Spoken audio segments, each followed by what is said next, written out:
himself, Minister Honorable Abi Mai, who's the Minister of Agriculture, Food Security, and Enterprise. Good morning, sir. Good and morning. How are you today? I am feeling wonderful. It's always nice to be here in Yeah. your company, Uh-huh. speaking and dialing, explaining what we are doing in the ministry, and of course some of the good things and some of the challenges that we are facing. Yeah, definitely. You're championing one of the most important sector any country could have. We're talking about food being grown in a particular country. Very important. But at the same time, while we've got that, we do see prices rising. We're not sure if it's because of imports. We're not sure if it's because of price gouging. People just want to raise their prices because they feel it's that particular time to do so. What are your thoughts on that, when it comes to prices in the markets right now? And let's start there. Your thoughts on that, and how do we move forward from there? The simple response to that is that there are three reasons why, actually four. Now, four reasons why the prices have been increasing. The first one is that the cost of goods, the cost of the commodity has increased. Okay. The second is that the cost of transportation has also increased. Of course, gouging is also present. And the third is with the new order for war in Ukraine and Russia.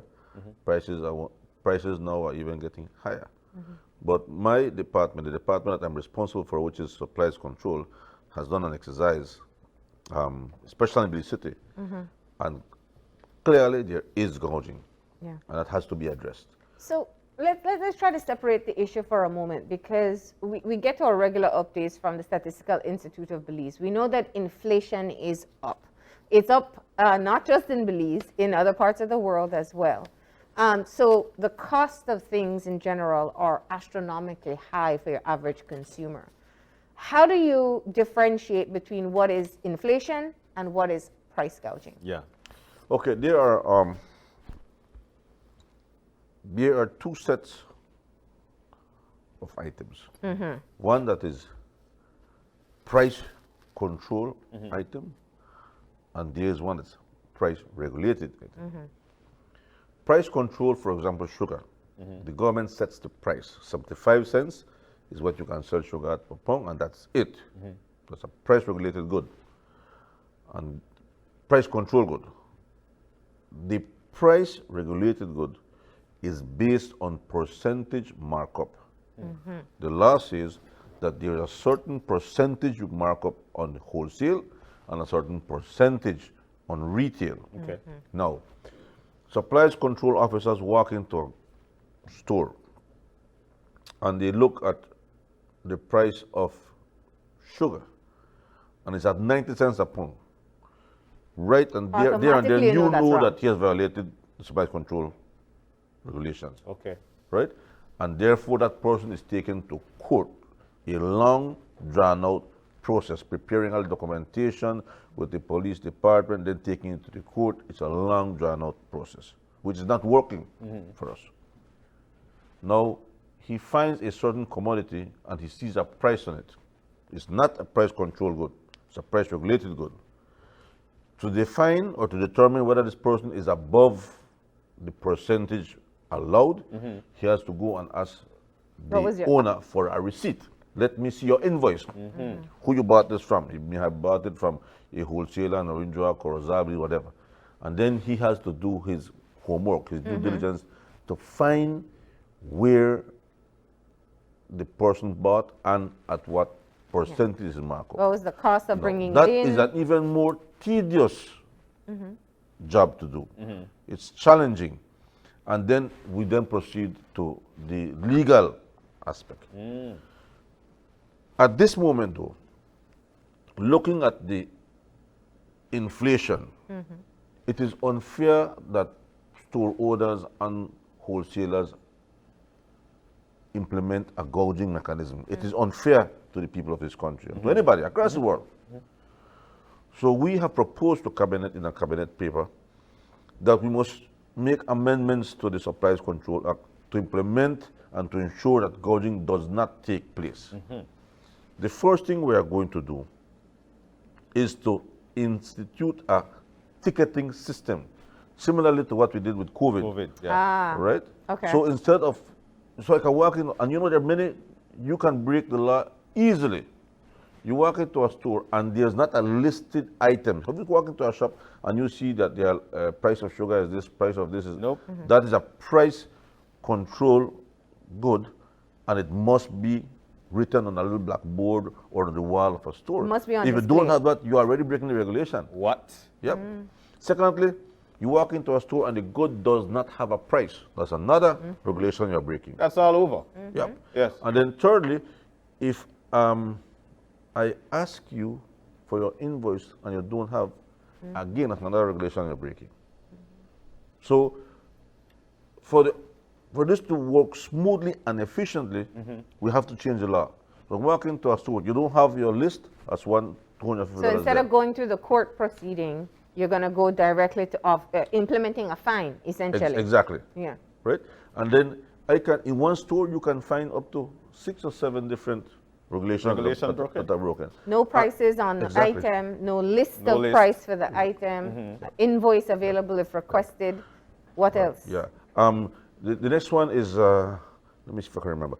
The first one was and if I look at the price control goods and it's above, that's another one. That's another one. So in one store you can give up to 5 Yeah. Yeah. tickets. Yeah. But that's not only, I won't get a ticket and that's it. I close your store down, you go pay those tickets, you return your receipts, and then you may open. But that's not where it stops either, right? People have to know that you were caught breaking the regulations, right? You are gouging, you are breaking regulations, you don't have the prices on the goods. So what I will do is that I will make that information public. Post your name. So that people know. Yes. Look, it only takes 5 or 6 stores to do this, and then they will start fixing. Well, the question, of course, the number one question is how do we enforce this? There are regulations already in place to monitor that this is not happening within the stores, but we don't see. Yeah, the problem because of the existing system that you have to go through a court system. You have to prepare the documents to go to court. And some of these cases last up to 2 years before the end. Oh, okay. Okay. So that's not working for us. Yeah. So Marlene, if we implement the ticket system, it will be easier for the officers. And we have a reporting system, we have a hotline. Yeah. That if you walk into a store and you find that a good is not labeled, is not priced, you call that number, we go there quickly and we will deal with it quickly. Yeah. Right? That is the best thing to do. So this is the recommendation that's been Yes, put definitely. forward to change the legislation. We have to work along with the local governments because we're also repeated offenders. We plan to cancel their licenses, but that is another law. That is now local government.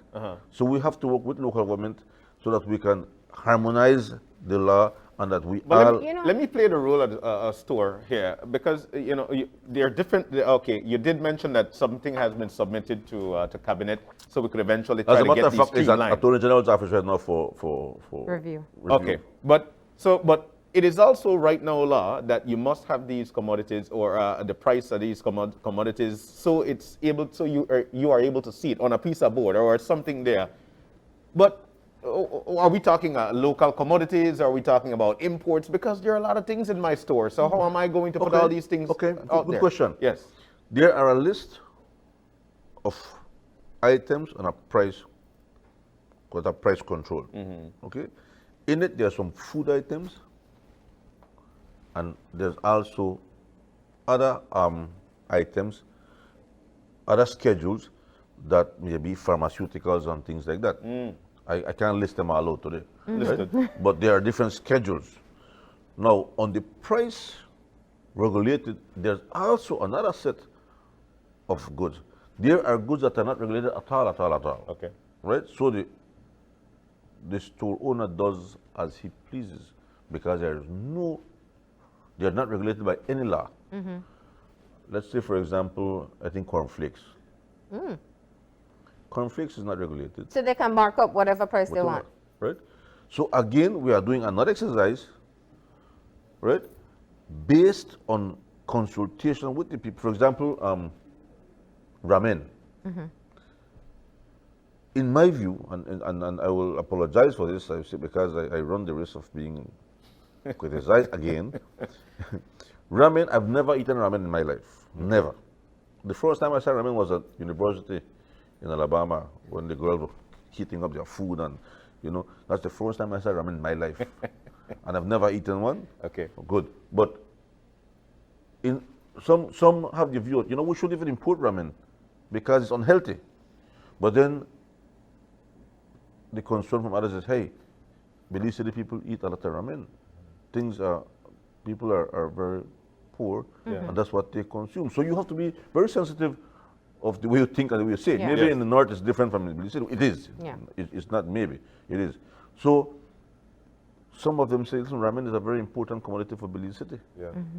So we need to maybe include that as a part of regulation, that you cannot gauge or put a percentage on that. I'm not sure it's regulated. Because it's a high demand what's the- commodity. Exactly. It's a high demand. price Yeah. for it But today? like I don't milk, know. Yeah. cheese, butter. As a matter of fact, I think the Caribbean has now implemented, has included toiletries in their regulations.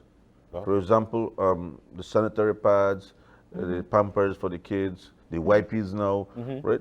And so we have to be thinking about that now. Yeah. And those these are things- essential. No, Those are there's essential another needs. important Yes. thing. Many of the goods, many essential goods do not pay duties. For example, 1,2,3 oil. That pays no import duty and it pays no GST.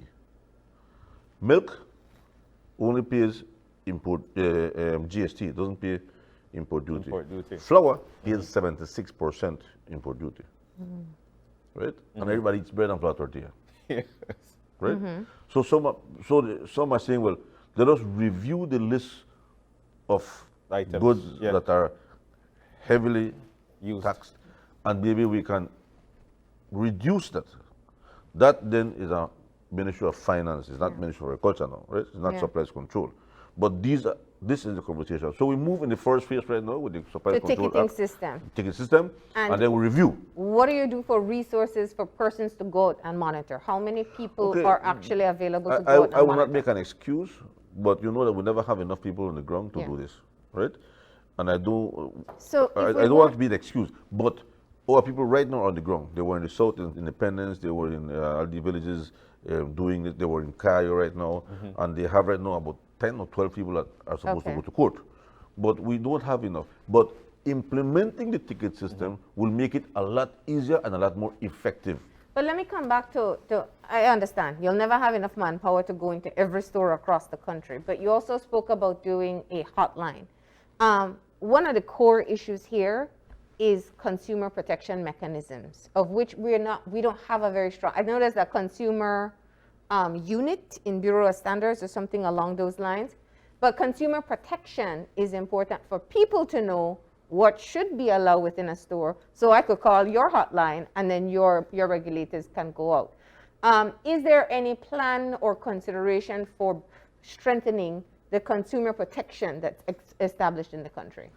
Well, after we implement this ticket system, we have to evaluate how it's working, and if there is greater need for consumer protection, then it has to be considered. But this is not I'd where say it there ends. is. This is fluid. It's not where it ends. Yeah. Right? We have to constantly monitor. At the end of the day, what we want is for the consumer to be treated well, and not only in prices, in quality. Because consumer protection is not only price; it is the quality of goods, the standards. Right? It's even transparency. I've seen stores where they take off the expiration date Yep, of exactly. an item. So all those things have to be taken into consideration, right? We move one day at a time. Like I tell you, Marlene, we realize the need for it, especially now that the prices of these goods have just skyrocketed. Where do you see, or I'm sure you've done some research to know, where do you see the most price gouging taking place? Belize City. Yeah. We did two. And is well, it like well, corner stores or big stores? Well, just take a look at that slide there. Okay. This was the exercise that our team did. Mr. Lennox Gladden is responsible for this. He has a very good team. And he's a hard worker. He went out and I said, I need to look at this. Can you go back to that slide? Where, The graph? yeah, the graph. Yeah. There you Jaguar. go. Look at it. We did, these were big stores and small stores, right?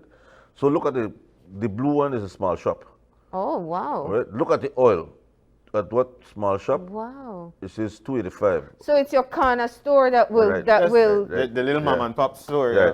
we don't have much mom and pop anymore, you know. Yeah, Super X. Yeah. If you look at the small shop, the cooking oil is 285. The big shop, supermarket, is 243. 243. Look at the creamy shortening, 262 What? and 253. Grace sausage, Sardines. right?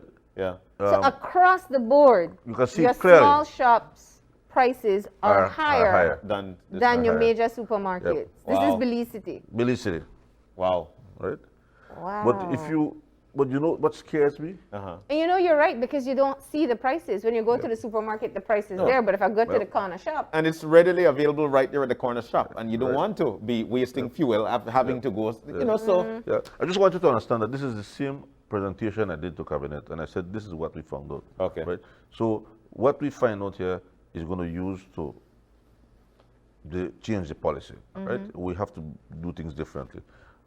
Next slide, you can. so that's one of the things. I'm glad we asked that question, because people can now be smarter shoppers as of Wow. today. Wow.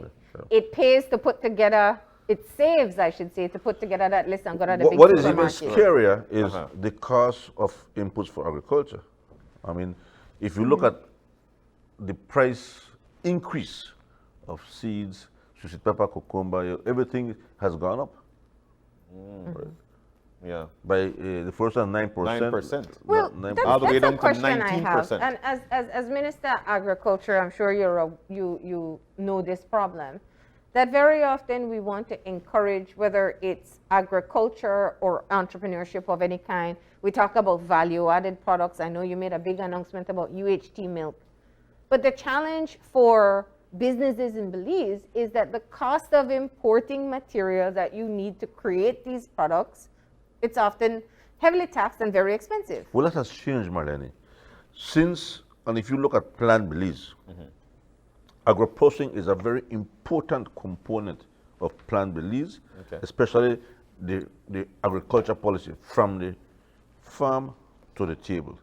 And one of the key actions there was to reduce the import duty or remove import duty on equipment and packaging used for agro-processing. As a matter of fact, that UHT plant, which the Prime Minister will inaugurate today, came in with zero import duty for all the equipment.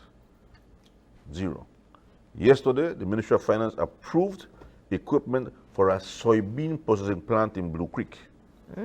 Again, zero import duty. Everybody who does cheese, cottage cheese or mozzarella cheese or all the fresh creams and so on, that equipment coming in, because the small people, that small cottage level people, you know, who do it, No. right? They pay no duty on this. Let me come back to this for a moment. I think one of your first presentations in the House, you steered a lot of people the wrong way when you talked about limiting importation for things like UHT milk, the box milk, The which, box which milk, everybody yeah, knows, yeah, right? yeah. Your point at that time was we need to give local producers a chance in the market. With the evolution or the development of new industries, will you move towards actually reducing the imports? Actually, we're talking about food sovereignty. So our Plan Belize is very clear. We have to produce more. We have to import less, export more. And that has helped. We have implemented that. That has helped the agriculture sector tremendously. It has helped the economy tremendously. Production has increased tremendously because the policies support local production. So we have instilled confidence in the producer. Let me tell you. So is it that it is not allowed to be, let's give an example. Absolutely If I not. went for heavy cream this No, weekend, absolutely it not. wasn't on No. the imported The versions weren't on the objective shelf. is not to ban the importation of any goods. Mariani likes the, what do you call it, soybean milk and she likes the almond milk. Milk, yeah. And those are specific milks. Yeah. Okay? Not We produced cannot in ban Belize. And that. they're imported. The Yeah. consumer has the right to that type of milk. But, of course, there's a cost for it. Right? We cannot ban the milks. I like a certain type of milk. But if I want that type of milk, I will have to pay for it. Yes. Okay? Now, the complaint was, and let me tell you, and this is what it concerned me initially, that in the past, the imported milk was not paying duty or GST, but the locally produced milk was paying GST and import duty. So it was unfair Yeah, to yeah. the industry and to the producer of this country. So when we in Plan Belize identified the constraints, the challenges that were happening, then we said, no, we need to address it this way. So the plan has never been to ban the importation of milk, but you will have to pay for it. Yeah. Right? So if you The want, argument was that we cannot stop the importation of milk when the local fresh milk lasts 1 day in your refrigerator, and it happens to me. Yeah. I buy a Western Dairies gallon milk today, and tomorrow it already spoiled, right? Because the cold chain was disrupted, I'm certain. And secondly, maybe I bought it 13 days after manufacturing or after packaging, which only lasts 15 days on the shelf life. So I had 2 days to drink the milk. Yeah. That is a thing of the past. When we met with the dairy producers, we said to them very clear, we want to promote the production, the processing of good milk. We want the milk to last on the shelf. yeah, that's the appeal of And UHT. our government is supporting this type of investment. That is how today we are going to inaugurate a plant, first time in the history in Belize, a UHT plant Very for historic. milk. What part of the It'll country? be Where? Western Dairies. Yeah, Spanish lookout. Wow. Yeah, they invested millions of dollars in it, but because government was supporting the initiative. Today, we are going to do groundbreaking for another, I think it's a $15 million soybean plant in the same area. Spanish lookout. While in Blue Creek, today they have approved right now the importation of, again, another soybean plant. Why? We import millions of dollars in soybean meal and millions of dollars in oil.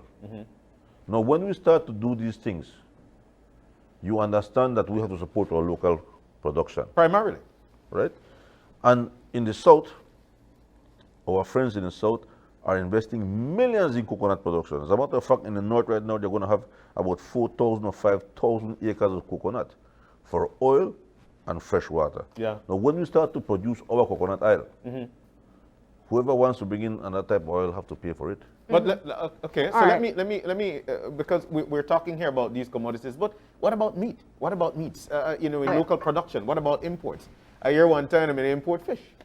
They still do. Yeah. Unfortunately, our stocks, that's not my area, it's blue economy. Our stocks have gone down and there's demand for fish. Unfortunately, we have overfished our waters. But it's not the end. We're still, I'm certain that Minister Andrew and his team are working on that too. But let me give you In some regards to meat though, we, just on the fish before we go to meat. The challenge I know with people who need to purchase fish is that they get a premium price on the islands. That's where they'll be able to get a higher price for the fish that they get rather than coming inland and getting a cost there. Is that regulated? Is it something that should be allowed for fair competition, or are fishermen allowed to set the price? What's the thought there? I didn't understand the question, the first part of the question. You Because said- if I want to sell my fish, I'll sell it to the islands first because I'll get a premium price, price yes. there. Therefore, local or inland restaurants don't get access. yeah. They get Well, last pick. I mean, this is the law of supply and demand. I mean, I will sell my product where I get a better price. Better price. Okay. Right? And that is perfectly acceptable. That's trade, that's business, right? Where I have a problem is when you import fish that you don't even know what it is, right? And meats. I am very, very cautious as to the importation of meats, especially pork. We have African swine fever right now out in the region. Central America is clean, but the islands have it. It is Dominican Republic has African swine fever. It can move around easily if we don't take care of it. So pork is very, very important to us, the importation of pork. We don't encourage it. Beef, meat, well, you know, we have a surplus of beef. We're exporting beef to Mexico right now and to Guatemala. Has generated $50 million of foreign exchange earnings. Again, that's what has put agriculture on the spotlight, because it has generated substantial amount. And the good thing about the foreign exchange earnings from cattle is that $100 million generated from sale of beef cattle, and $100 million generated from sugar is not the same. It's not the same. The foreign exchange generated by sugar, a lot of it finds itself back out of the country in terms of fuel, in terms of agro inputs, and so on. Sugarcane is heavily dependent on fuel. The highest cost of sugarcane is transportation cost, which is fuel. Yeah, you're right. Cattle and the agro inputs, fertilizers and all the herbicides used. Cattle is a lot less demanding on fuel consumption. There's a lot less agro inputs, and there's a lot less transportation. So of the 100 million generated from beef cattle, you could say 80% remains in the country or more. Okay. So it's economically, you stand more to gain from 100 million exported from cattle than from sugar. I know there's been a lot of work on the cattle export, and you know, the criticisms you faced in the beginning was that it was illegal trade that was taking place. Is there now a system in place to formalize the trade between Belize and Guatemala when it comes to cattle? Absolutely, absolutely, and we're working towards that. I have never, we have never intended to be a country of contrabandistas and illegal export. As a matter of fact, former CEO Jose Puche had said you cannot build an industry from an informal market. And I certainly agree with him to a certain extent. But we cannot shut down the industry while we formalize. So my thing was, so let's keep on the informal market, but at the same time work towards expanding the formal market. And that is exactly what we have done. We began with 100 animals a week to Mexico, and now we are 800 animals a week. It is a mega operation. It is a huge operation. Ministries involved, like ministries involved, Ministry of Immigration, Ministry of Customs, Ministry of Finance through DFC. Everybody is involved, and everybody has their hands on the table, on the deck for this. One of the challenges with exporting meat or livestock to other countries is often the quality standards that need to be in place. And it's usually very cost prohibitive to meet all those standards. Is there a plan in place to ensure that local producers will be able, whether it's through cooperatives or loans or incentives, put in place the standards that will be necessary for proper export? Well, we export, at this time, we export only on the hoof, live animals. Live. Okay, And we weight. meet all the standards that the Mexicans are asking. Animal health Standards. requirements. Yeah. We have met that. Right now, we are buying animals from across the country. In the beginning, it was only Orange Rock. With our first bilateral meeting with Mexico, the Minister of Agriculture, we explained this to him that we must share. We must share the proceeds. It has to be expanded to the small farmers. And he totally agreed. Today we are doing that while we are formalizing the process. Yeah. Right? So we have animals that come from Spanish Coast, they come from Belize, River Valley, they come from Carmelita, Corozal.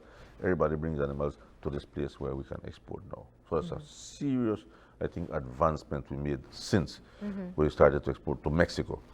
We meet all the animal health requirements. But we want But if you want to go into value added or processing. Exactly.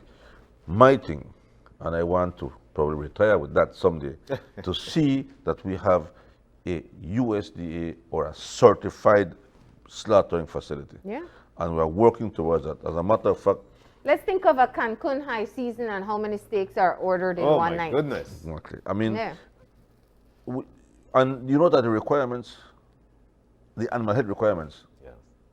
to export carcass is a lot less than live animal, Wow. right? You have some standards, you have to have HACCP, you have to have Yeah. whatever country The exporting facility yeah, has yeah, to exactly. be Yes. Well, we can do it. I'm sure we certified. can. And Yes. we discussed this with the Taiwanese Agriculture Council, Yeah. which they asked me for a presentation. I said to me, this is one challenge that I need to overcome. Yeah. I need to find some kind of private, public partnership in this, BLPA, partnership, somebody to do this. But we have people who were here 2 days ago who have expressed interest in doing this. I'm quickly running out of time, and I want to get in this very important topic because it's Belize's favorite protein, right? Chicken. And the price is going up due to fuel costs. That's what the Poultry Association is saying. Now, that's one aspect, but one of the things the Poultry Association has warned consumers is be mindful of people raising prices for cooked chicken. And I think he gives such a great example of saying how many plate of food you buy where you get 1 pound of chicken, and the increase is 9 cents per pound. Let me get your feedback to this. Chicken is such an important part of the Belizean diet. The price going up at this time is not welcome news, and will definitely be an additional strain on pockets. The price of chicken is going up, which is the number one source of meat protein. But the cheapest protein that people eat in Belize is beans. Yeah. And that too is going up. Oh wow.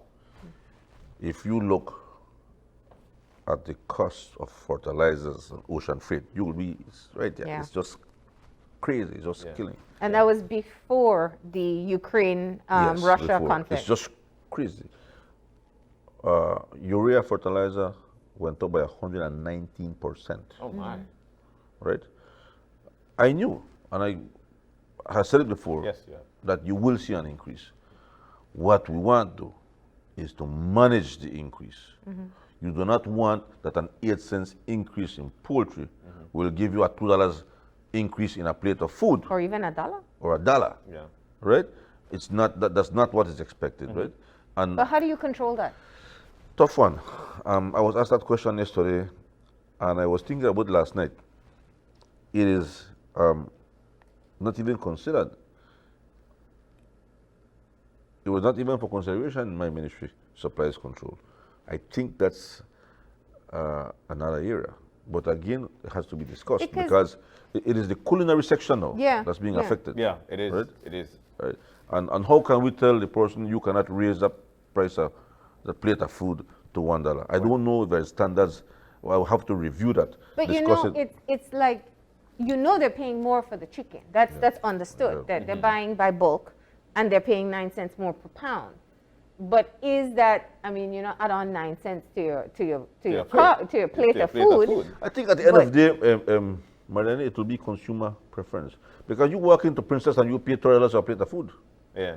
You walk into another place and you pay $12 a plate of food. Yeah, but most Right. people going on Right? the So street how do you, can't cheaper and then they will ones. tell you, Yeah. and then they may argue the point that, hey, you're not paying for the food here, you're paying for the environment. You're Yeah. under air That's what they'll conditioning, say, you yes. have a big TV. Yeah. So at the end of the day, I suspect it will have to be consumer preference. If I go to a store, to a restaurant, and they're selling me a plate of rice and beans for $15, I'll have a problem. Right? So I think at the end of the day, the consumer has to. I don't want to. What and about I know, other items in packaging? We are moving towards a plastic-free. Yeah. I think the regulations kick in end of this month for Thursday. the ban on plastics. Yeah. But a lot of the manufacturing packaging is plastics. How does that affect them? Well, there are standards. There are standards on the percentage that is that is biodegradable and the time that it biodegrades in. Those are the two main criteria. Okay. Right? The percentage of this glass that is biodegradable And the time it takes to and the biodegrade. time it takes to degrade. Uh-huh. The challenge we're having is that many of the companies who manufacture do not manufacture the standards that we demand. So the accusation is that we may have put our hats a little bit too high. Yeah. Secondly is that not all plastics are regulated. Only a certain type of plastic is regulated, Okay. right? Yeah. So while we may demand high standards for this, the dollar bottled water and the shilling plastic is not in the regulation. So how was it decided what you will put in the regulation right now and what is not? What about foam tray for chickens? That is the regulation. That is in the regulation. There's some very, and the next thing is that biodegradables, highly biodegradables are not cheap. Yeah, that's the thing, because that will be passed down to the consumer again. Exactly. So while the price of chicken gone up, the price of the disposable plate gone up. Gone up, yeah. So it's not only the chicken that, if I'm a restaurant owner, you tell me about the chicken, I say, hey, that fork you use is biodegradable. Biodegradable. The straw is biodegradable. Yeah. This AC is expensive. Yeah. My fancy bathroom, you're paying for all that. That goes into the chicken or the rice or the, right? We know that time is dwindling. It's already, but I can't, especially being the agricultural minister, I can't have you leave here without asking you about the hemp industry. Oui. Because that's, definitely something that we see that it's rearing its head worldwide. We hear the mighty USA making millions, in fact, billions of dollars annually on the hemp industry. Where are we in Belize with this? The most appropriate person for that question was my colleague Karim. He is the minister of responsible for that, new growth industries. But let me tell you, it seems to me that from what I see and what I read, is that hemp is on the downside now, marijuana is on the upside. It seems that it has transitioned from hemp to marijuana. But Minister Musa is the minister responsible for that. He can speak more to that. I would like to speak much about it. He can give clear explanations of where he is with that. I wanna bring it back to, I know something that people are very happy about, the return of the agricultural trade show. Yeah. Let's talk about the details that you have so far. I know I there's a haven't theme. I haven't been to an agriculture show in 13 years. Wow. My gosh. They might ban you as Minister of Agriculture now. So you'll get the honor, get Years, speaker. yeah. From since I've been in opposition, I haven't been to an agriculture show. But right. I've always loved it. Yeah. I'm a farmer, I love farming. My son is following my footsteps. He's a farmer too, a young farmer. He loves the farm. He loves the cattle. He loves the field. And I think that's the only thing I know to do well, farming and agriculture, right? So I do look forward to this National Agriculture and Trade Show. The farmers of this country are so excited. We have sold out on the booths. We are creating more booths. We have, I think, like 80 more or 90 more booths in demand. We are inviting new partners this time, El Zamorano, Escuela Agrícola Panamericana. We're inviting Earth, the Earth tropical University. schools. We are inviting our technical partners in Mexico, INIFAP. We're inviting CICI, Centro de Investigación Científica Yucatán. These people have done tons of research in pitahaya, dragon fruit, in coconuts. They have We grow hot peppers. pitaya here, right? There was so much to share with the Belizean farmer and the Belizean technicians. Yeah. I think everybody's excited for this National Agriculture and Trade Show. I'm looking forward to it, and I believe we're going to have a super, super, super nuts this year. Sweet. Look at I that. remember the team. The team is a long one. Do you have a team, Irene? I know that it has the Shanice will pull up the theme for you right let me now. read this team because this is a long team. Yeah. But very it's meaningful. Yes. Yes. It says innovation in technology driving a climate resilient and competitive agriculture and food sector. All Lovely. right. It There means is a long, lot. on the screen. long but meaningful. Yes, Well, it Long, means a lot. but we didn't meaningful. even dive into the technology Yeah. being used now in agriculture, and I think that's a And, big and we are part doing, of it I as think well. we're doing so well, Marlene. We have great ideas. I Well- think that food sovereignty is important. People have to plant their own food. Backyard garden is important. We want to start a backyard garden competition. We need to. We want to start implement, now that schools are reopening fully, we want to have a school gardening competition. We used to have spelling bee competition. We have to have football competition. But now we want Backyard gardening. backyard gardening, Yes. and Yeah. a school gardening competition. Yeah. Yeah. I just want to ask very quickly as we close off, people exploring backyard gardening, the fertilizer costs, you touched on it ever so lightly, the import costs are up. Is there any way or any plan to alleviate that? For fertilizers, our plan is to focus on developing our organic fertilizers. Yeah. Okay. Composting, Compost pile, yeah. composting. I use it. On my farm, I use a lot of manure. Yeah. I get truckloads of manure from all the cattle in, There's a in joke the there, north. we can't Cattle say or that, though. chicken. Yeah. And even that is expensive, my friend. Wow. So- Well, I think the purpose of this conversation was definitely talk about price gouging, but hearing the other developments is important. Just as we close off, as Minister of Agriculture, you understand that people, and as an area representative, you understand that people are really trying to stretch their dollar. Yeah. And to be unfairly cheated out of additional money at the store is unsustainable. So what do you say to consumers about the plan that you have in place and how quickly people will feel the effects? I think the message should be more to the shop owners. Yeah. That you cannot be allowed to continue gouging on an already strained economy. We are recovering from COVID, and I urge the shop owners to do the right things. But to the consumer, shop with your eyes. Nothing is wrong with taking out your phone in the shop and calculate something, Nothing is wrong with that. Calculate, right? true. That's And you have to shop. I shop. I don't buy anything for buying. I have to shop. Everybody has to do it. Buy your shop. You shop. That's my guy. All right. Thank you for joining us this morning. Thank you The too. Honorable Jose Abi Mai. It was a great conversation. Thank and we you. know that you need to rush off to the western part of the country, Yes. inaugurations and bigger things. Yeah, we have right Box now. milk. We will deliver this morning to the FAO our presentation.